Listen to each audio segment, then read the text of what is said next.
ഒന്നും ആലോചിക്കാണ്ടായിരുന്നില്ല. അവിടെ തന്നെ പറഞ്ഞു, ഓക്കെ ഞാൻ അവിടെ എത്തിയിരിക്കും, ഉറപ്പായിട്ട് എത്തിയിരിക്കും എന്ന് ഫോൺ വെച്ച് കഴിഞ്ഞപ്പോഴാണ് ആലോചിച്ചത്. ചെറിയ ഫാമിലി ഗെറ്റ് ടുഗദർ പ്ലാൻ ചെയ്തിട്ടുണ്ടായിരുന്നു. അത് 7 മണിക്കായിരുന്നു. അത് ഞാൻ 8 മണിക്കത്തേക്ക് മാറ്റി. അങ്ങനെ പുറപ്പെടാൻ വേണ്ടി പെട്ടെന്നൊരു ചെറിയ ആലോചന മനസ്സിൽ ഡൗട്ട് വന്നു.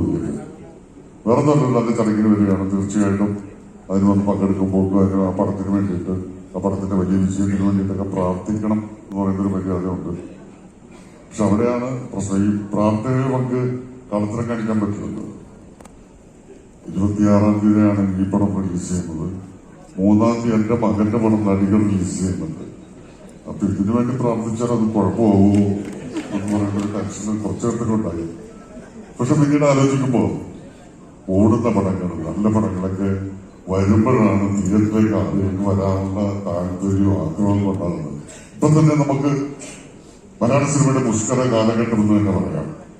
സിനിമകൾ ധൈര്യമായിട്ട് തിയേറ്ററിലേക്ക് വിടാം. തിയേറ്ററിലേക്ക് ആളുകൾ വരാൻ കൊതിക്കാണ്. ഒരു സിനിമ കണ്ടിട്ട് വീട്ടിൽ ചെന്ന് കഴിയുമ്പോൾ അടുത്ത സിനിമ കാണാനുള്ള ആഗ്രഹത്തിലേക്ക് ആളുകൾക്ക് കൊണ്ടെത്തിക്കുക എന്ന് പറയുന്ന ഒരു അവസ്ഥയാണുള്ളത്. അതുകൊണ്ട് തന്നെ നമ്മളിപ്പോ വളരെ നല്ലൊരു സീസണിലാണ് വന്ന് നിൽക്കുന്നത്. എല്ലാ ഐശ്വര്യങ്ങളും പതുക്കുണ്ടാകട്ടെ. കെയർടേക്കർ എന്ന് കേൾക്കുമ്പോൾ തന്നെ നമുക്കറിയാം എല്ലാവർക്കും വേണ്ട ആളാണ് കെയർടേക്കർ.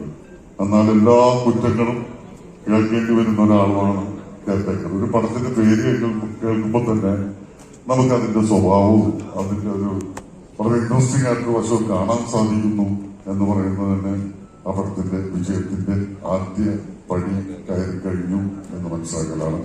എല്ലാ ഐശ്വര്യങ്ങളും വിനീതിനും ഇതിന്റെ പുറകിൽ പ്രവർത്തിക്കുന്ന എല്ലാവർക്കും, പ്രത്യേകിച്ച് പുതിയതായിട്ട് തുടങ്ങുന്ന കിയോക്ക് എന്ന് പറയുന്ന ഈ വിതരണ കമ്പനിക്കും എല്ലാ ആശംസകളും പ്രാർത്ഥനകളും നന്മകളും തരുന്നു. Thank you.